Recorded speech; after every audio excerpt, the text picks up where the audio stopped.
Welcome to the Sparky Coach podcast. This platform was built by Sparkies for Sparkies. We simply exist to make business owners more profitable, or businesses more profitable and more predictable. So we want to work with people that work hard because we love working hard too, that work smart because you got to be on top of the business, people that are kind because no one likes a dickhead.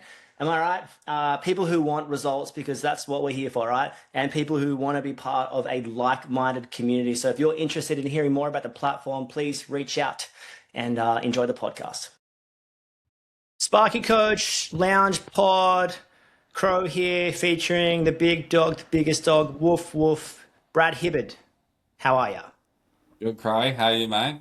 I'm good. How is the weather down in sunny Tas?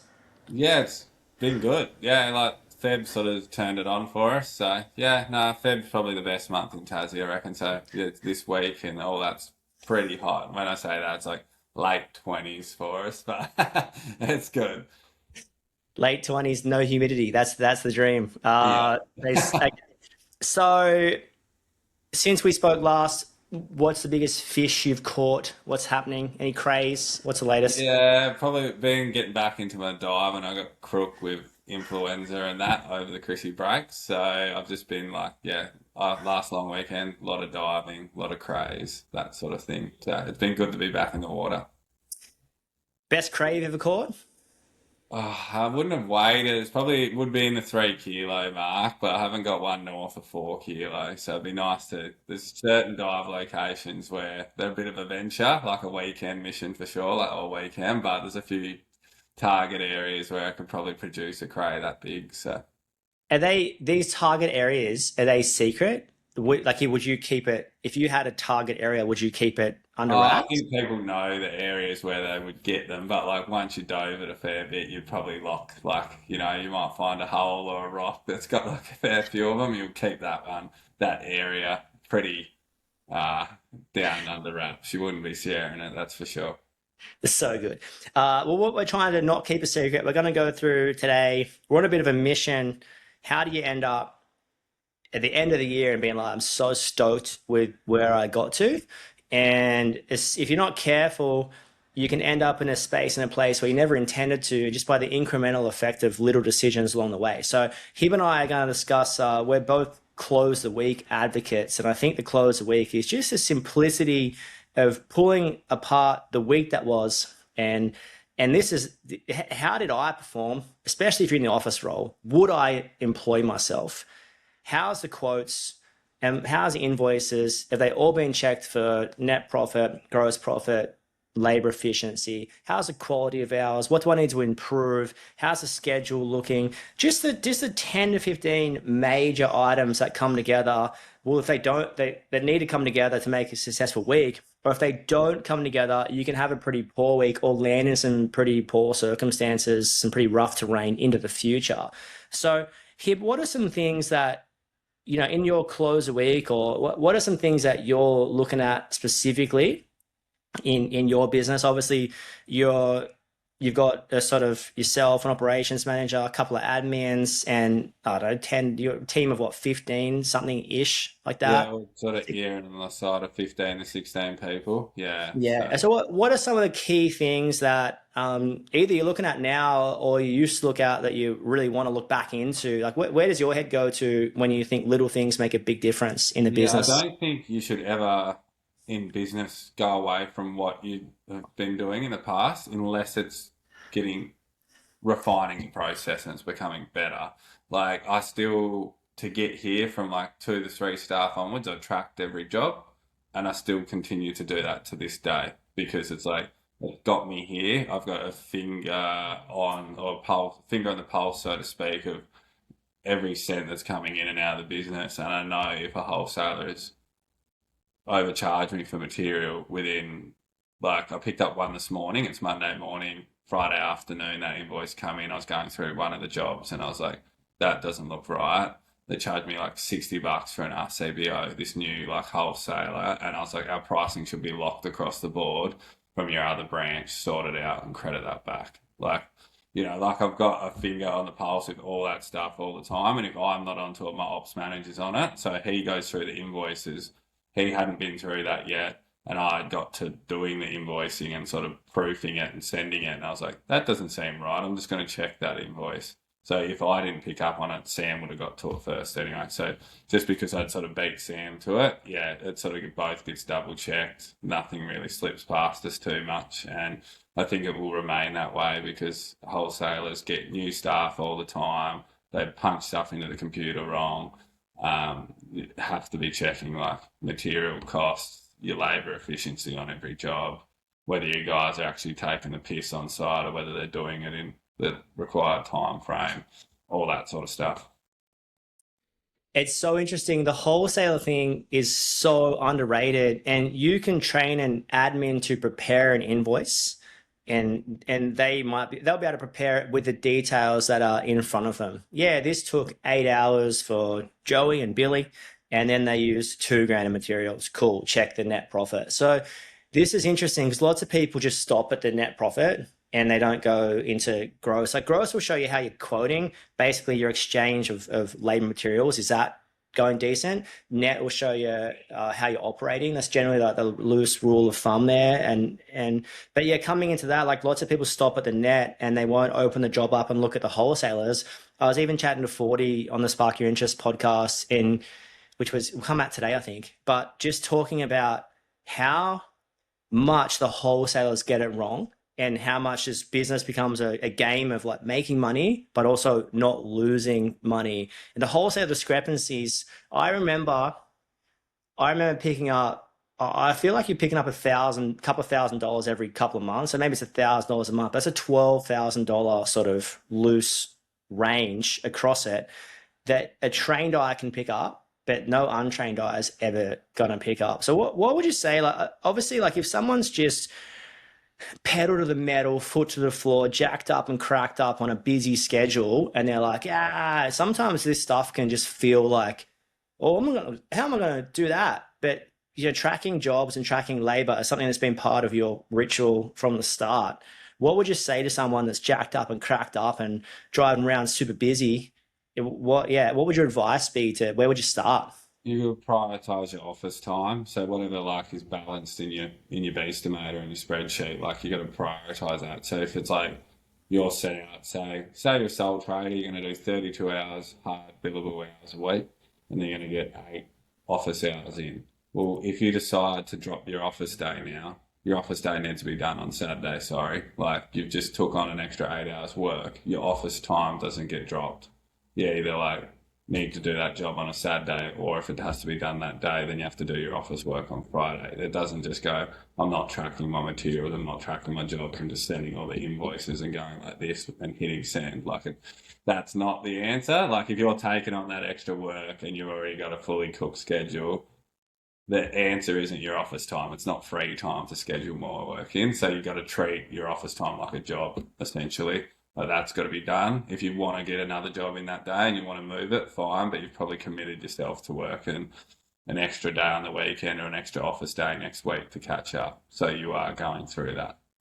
Yeah, that's interesting with 8 hours. And generally, if you're listening to this wondering where should your office time sit, loosely you would say there's 8 hours for every tradie. So if you are a tradie, you would need 1 day in the office, you get next tradie 2 days, next tradie 3 days. And then you sort of scale up from that. Generally, you're looking for a 2-to-1 ratio. So every 2 hours on site, there is 1 hour of office time, generally speaking. Depending on how you run, solar, aircon, different teams, whatever, your business will eventually end up in a sort of 2 to 2.5 to 1. You can get away with 3.5, 4.5 to 1 for so long, but not too long. But it really just goes to show what we always preach here, the money's made or lost in the office. And I think you can take anywhere in the world at any time. You can be like, there's overarching rules of business. Did this job make money or not? That's not out of the, you have to know that. No one's going to argue with that. What's the net profit across this job? Did I allocate the hours that I paid this week? That's a great, no one's going to argue with that.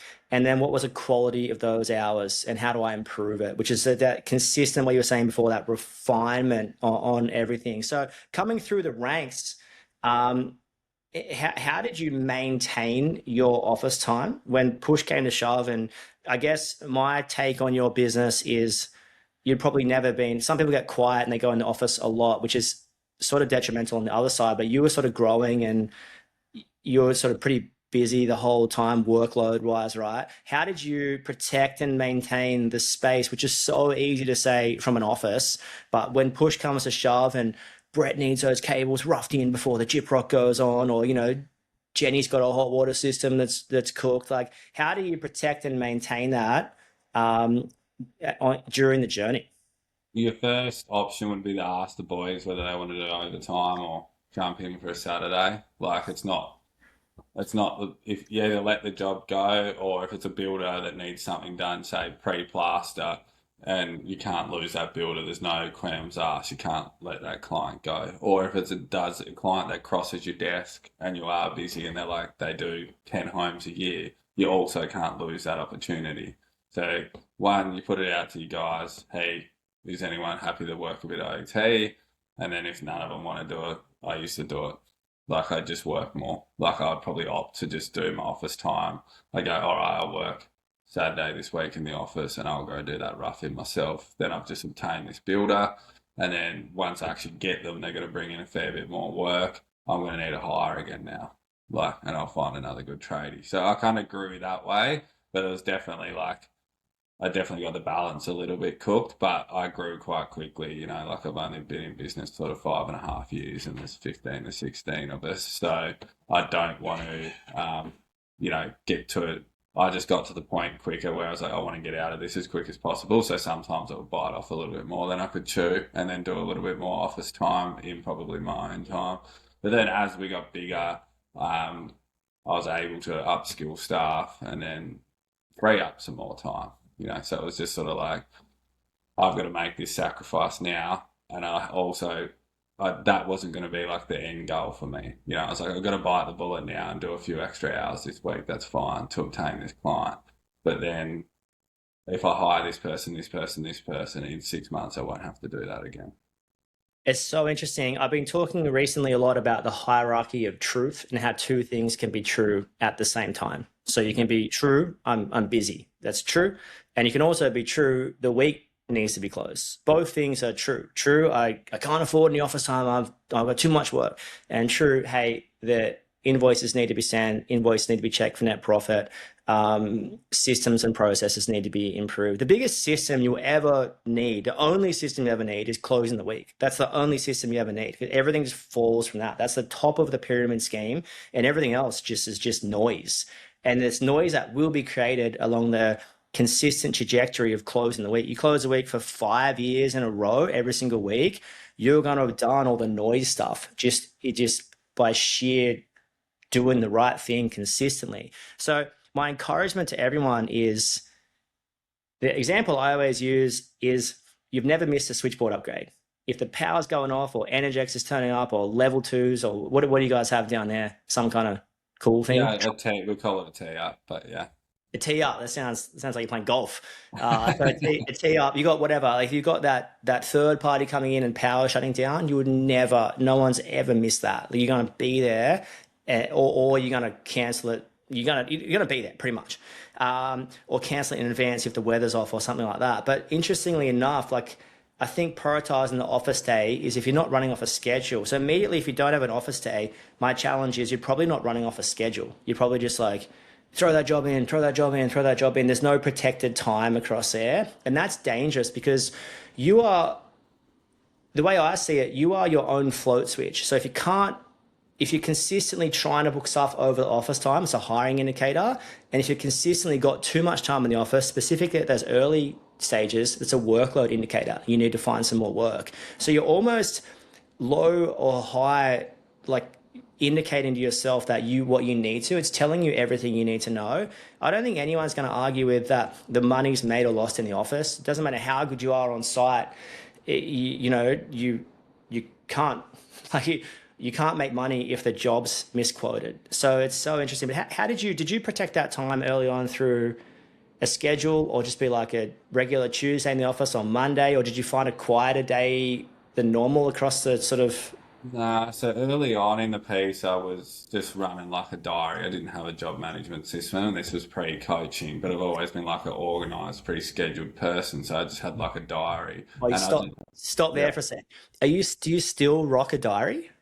yeah, So do I. I've got literally one like here. I've always functioned off a A4. I can still calendar it and have everything in there, but I like the process of having something in front of me too. Anyway, continue yeah. on. Yeah. Yeah, so still rock a diary, but I more use it for like staff timesheets and things like that now, and like just making sure the hours match up to the jobs. But in the sense, I would book Friday would be my office day in my diary, and just have it like written big letters office day, and then then I'd sort of slot people in all the way the rest of the week.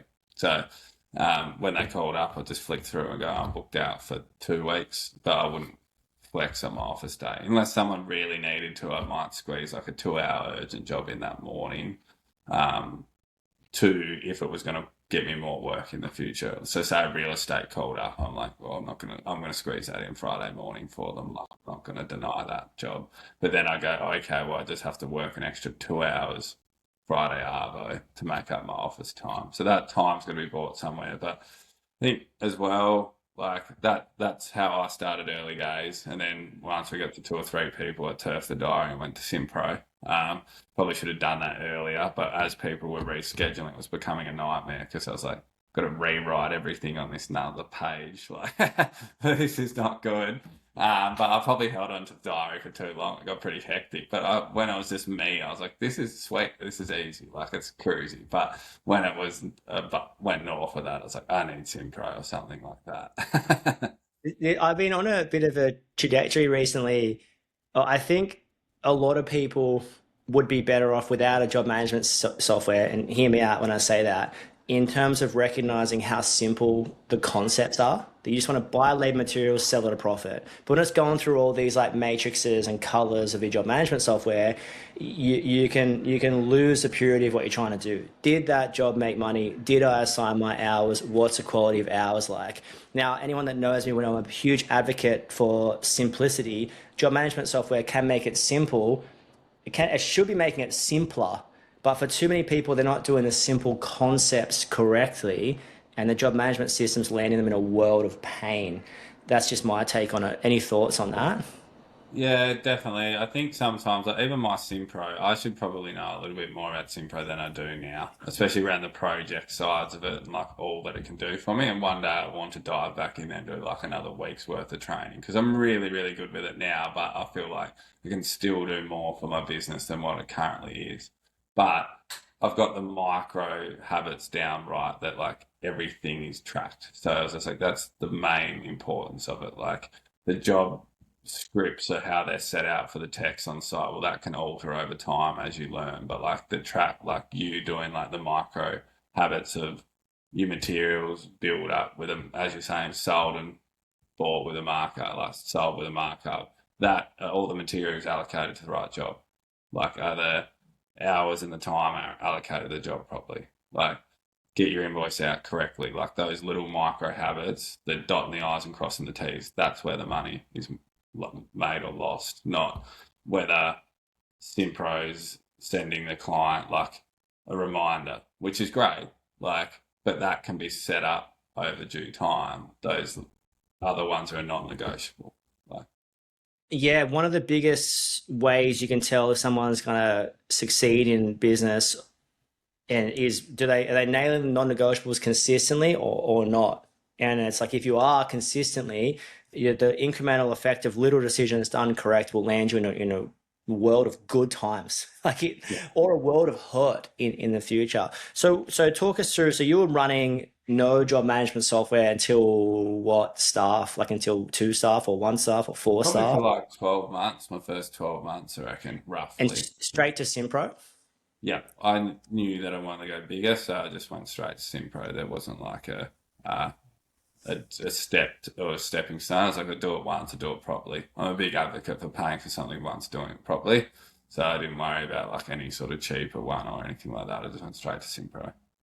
Now, on that too, if you had your time over again, crystal ball, flash back to Hib 5.5 years ago, would you implement Simpro from the start, or would you play it? Would you be like, nah, I'd play on and just see how I go, like implement it after a year still? If you Like, had no reason to, if you had no aspiration of growth and it only wanted to be you as a sole trader, probably don't need it. Yeah, I was like sending quotes, invoices all off zero. That was set out pretty well, like my quoting and that.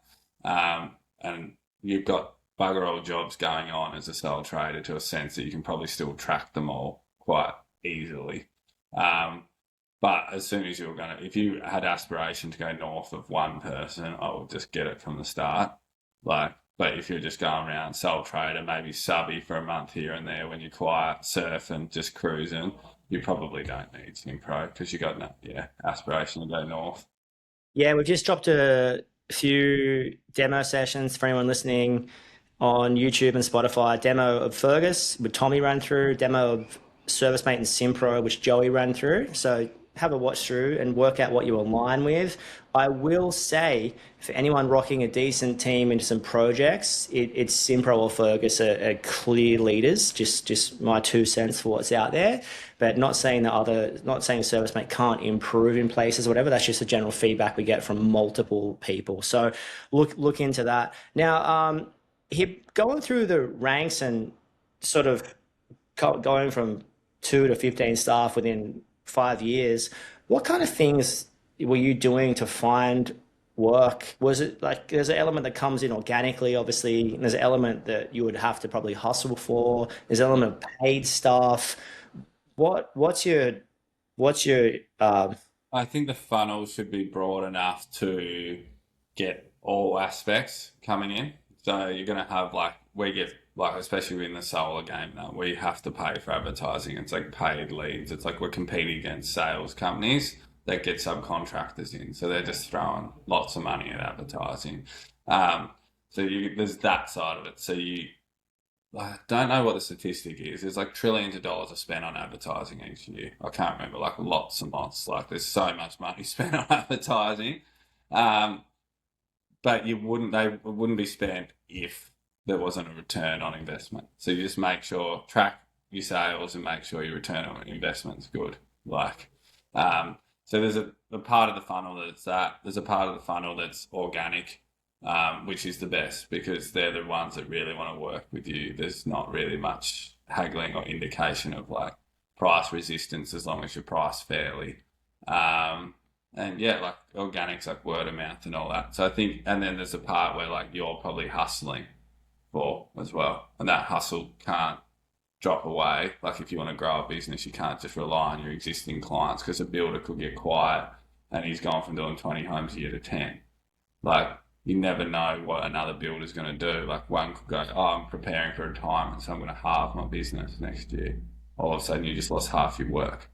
Like, Yeah, a figure on the pulse both sides with the less work and with more work. Because, a lot of times they go the other way too, and they double their workload. And then you can get caught in this weird in between stage of, well, I can't quite service you now. So I either grow and this is why it's so important back if you can start at whatever stage, wherever you're at right now, if you're not tracking every single job, and that's a small job and a large job, if you're not measuring your labor efficiency, if you're not improving your quality of hours week in, week out, you really need to check yourself before you wreck yourself. Because if you're not careful, you grow something that you never intended to water.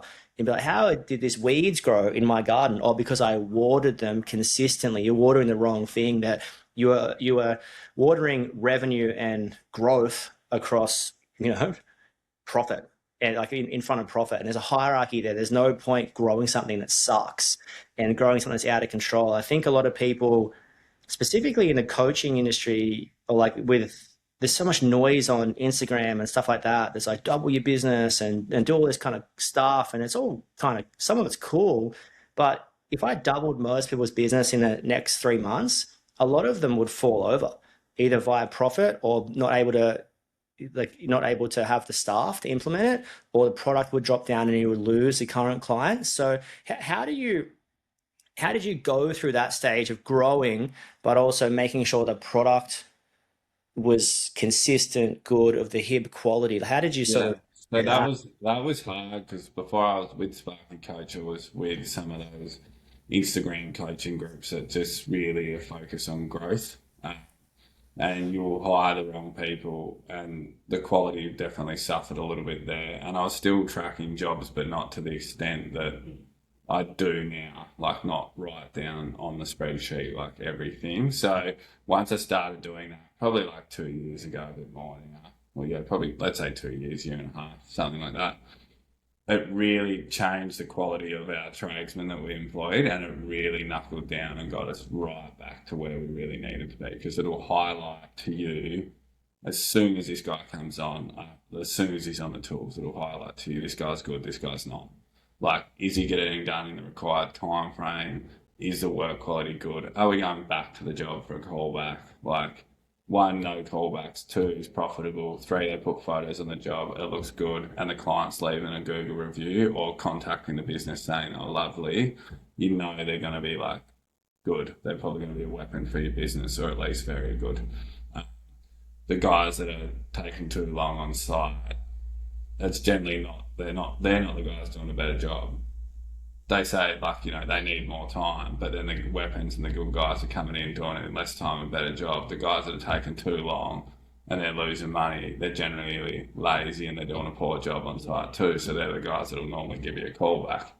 Like, so you really knuckle down on that in the spreadsheet, and then you're like, right, within a month, you know whether someone's going to make it or not.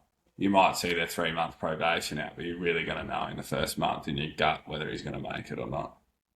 It's so interesting, isn't it? How and this is why I can't stress, it doesn't have to be the business owner, but it has to be a high level person looking at those numbers every single week. Because you can look at a red net profit, and it's not exactly, the answer is not to raise prices. The answer is to improve the people you're hiring, capture your variations, or maybe to not send the apprentice. So it's like, it's not all about, there's deeper things than money. Like, the money might show you a deeper issue. So I didn't make money is not always, I need to raise my prices, raise my rates. And I think the uneducated Instagram stuff out there is always like, you need to charge more, and not necessarily. Sometimes 100%, yeah. But if you looked at a left to right on the job, you've got your, what are the major moving parts? You've got your invoice total, like your original quote, basically. So your front cost of the job, I reckon I can do it for this. And you got your, well, that, and did I capture my variations? Two huge ones. You got your trading and apprentice quality, like, are they good? Are they excellent? Are they average? And you've got your, could I have hit it in the, with a different team, with a single tradie, with the two tradies and apprentice? Like, did I handle the job well? Did they have the job notes on site, like in the right thing, but they're working off the right revision? Did they have the materials on site? All that sort of handling process stuff. You've got obviously your overhead's a huge component. We work with people at $20 an hour overhead and at 70 and everywhere in between. So that's a huge moving part that differentiates gross and net profit, that if your business is actually operating, I'm not going to say incorrectly, but operating more heavier than someone else's could be, can be a huge thrower across the board.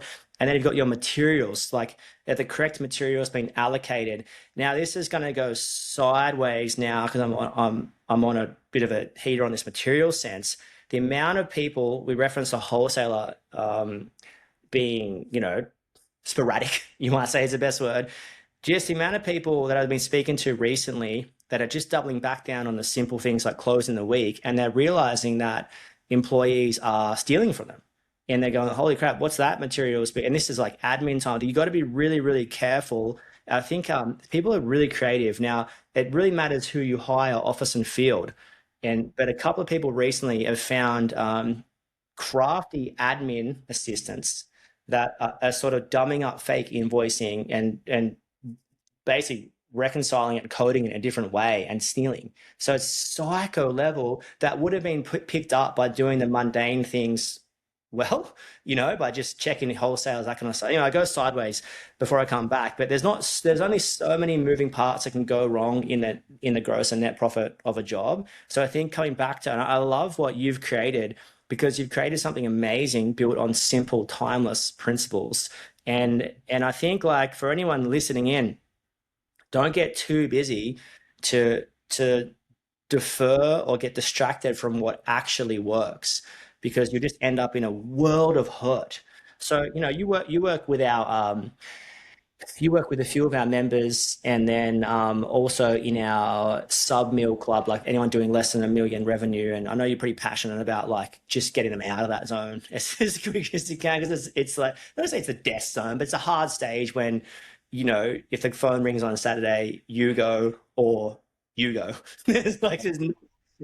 What are some common things you see, and what's some advice you have for, I mean, anyone, but specifically like someone setting the foundations up?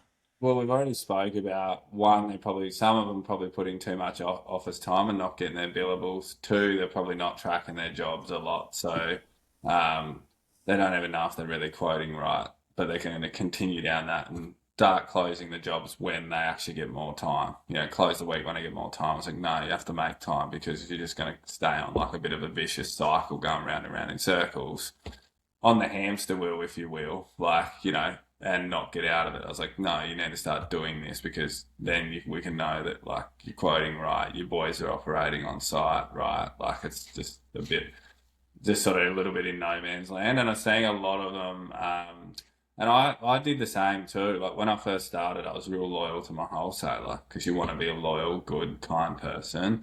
And I was quoting these jobs, and I'm like, I'm a sole trader. My hourly rate's like $80 an hour when I first started because I wasn't coaching. So I'm like, I'll just charge 80. Like, that's what I charge. I charge 80.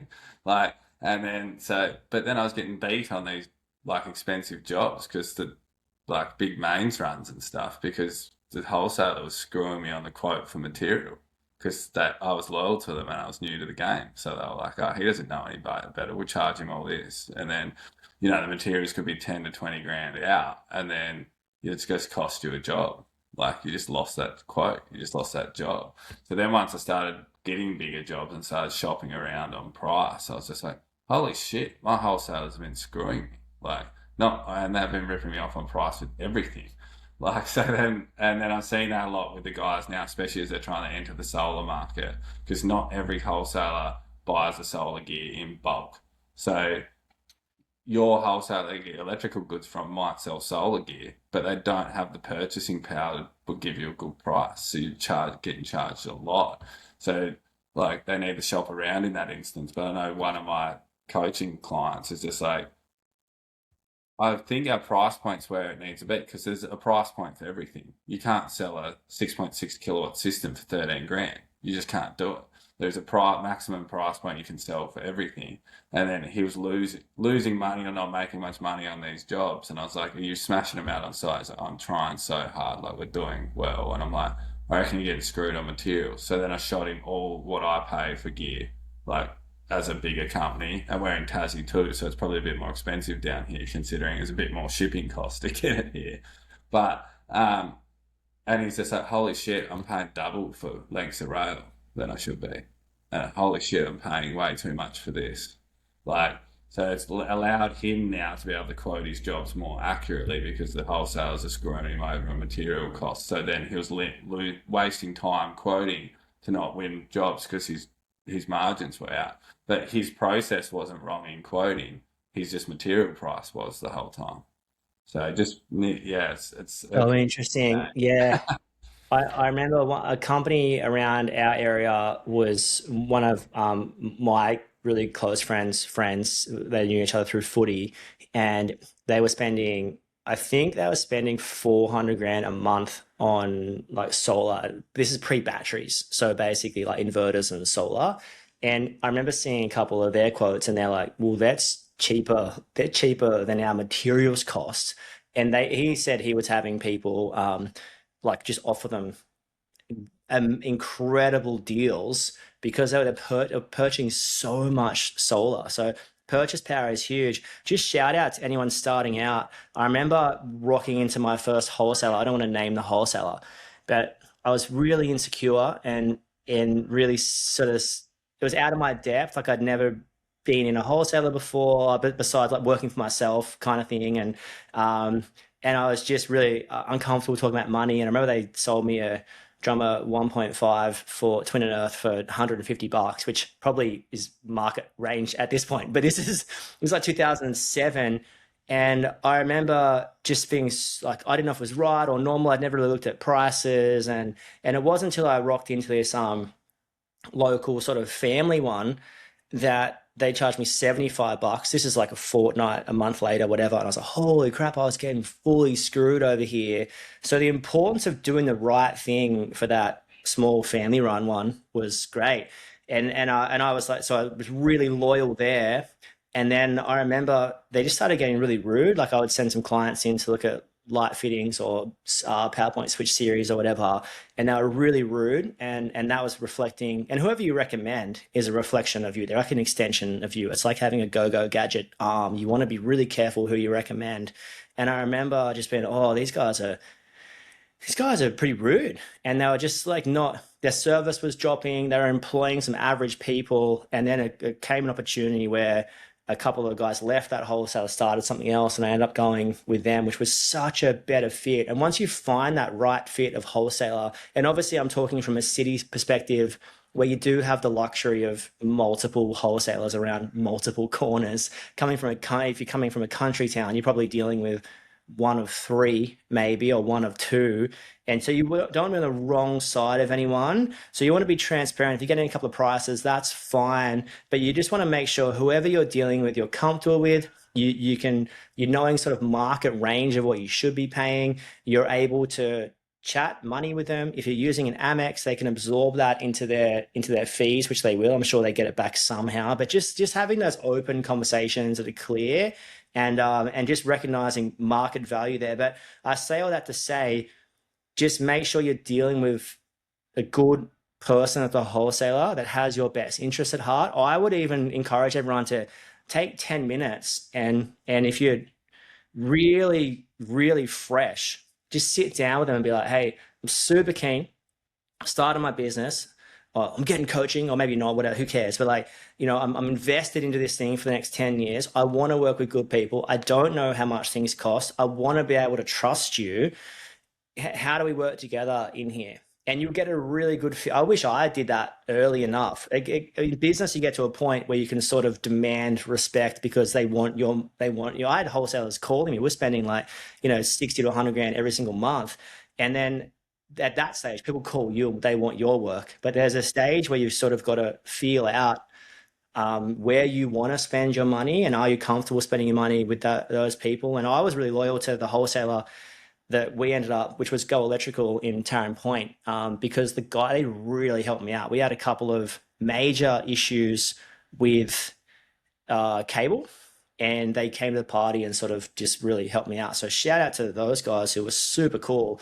And I don't think I was moving that much money at that point, but they basically bailed us out of this job. And it's something that I will remember forever, pretty much. So anyway, wholesaler, what's your advice to people dealing with wholesalers? Obviously your context is probably only like rural in a way, but what's your advice in getting better pricing and opening that? Just make sure your price is right and you're getting the service that you need. Like, time's money. So if you do get deliveries, you want one that's also going to be able to service you as you grow. So like, I could have 4 guys call them up and go, I need this gear for job and this gear for job. If each guy's waiting an hour or two on a job to get gear to finish it, it's not on. Like, we spend a lot there. So our wholesalers we work with now, they get gear to our guys really good, really quickly. The price is good because they know we spend a lot of money a month. But they've done that some of them have done that from the start because we're like, no, this is our service. Like, we get it to them quickly. We're not going to make them wait 3 or 4 hours for some material they need to finish the job, or we're not going to start late or anything like that. And we are rural, but like one of our wholesalers got one of their guys that started at 5 a.m. to drop off a private power pole for us all the way down south. So it was there ready to go for when the excavator and the boys were on site at 7 or 8 a.m. Like, at no extra charge, nothing. They just did it. And they were like, yep, no, we'll sort it out. We'll get one of the guys to come in early. We'll get the pole to you that morning. Because I said, will you deliver to here? And that's what they come back with. Like, that's the service that we sort of want. Yeah. You say no extra charge, but they charge you $60 from RCBO. So they got you. Different wholesaler. It was a joke, but yeah, no, you find someone who's going to work in with you, I think, and it's the same. Like, you're only as good as the staff you employ and the materials you use. Really, if you're buying and selling labor and materials and you want to make a profit, make sure the labor's good, make sure the materials are good, and work for some good people. So if you had Hib one opportunity to wrap up the call, or a piece of advice or wisdom, or something you want to double down on, what would you say? I reckon everything comes at a price, like comes at a cost. Like there's always a trade. Something's going to have to be sacrificed to be successful or get further or get quicker or earn an X amount of money. Like something, it's going to cost you something, you know? So I think once you figure out what that is, if you decide you're dropping your office time, it's going to come at a cost. And that's going to come at a cost to you and your business. Like if you go, I don't need this office time, and you're not doing your micro habits that we talk about, well, it's going to cost you, and it's going to cost you money, and it's going to cost you like mental clarity, and you're going to be running around on a hamster wheel.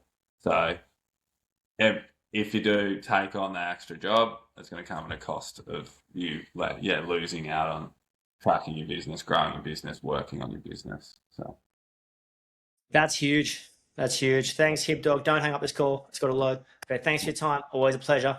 And peace, everyone. legend. That's a wrap on another podcast. Whatever you're doing, don't be too busy to stop and check if you're making money. And above all else, you know the rules. Be kind. See you soon.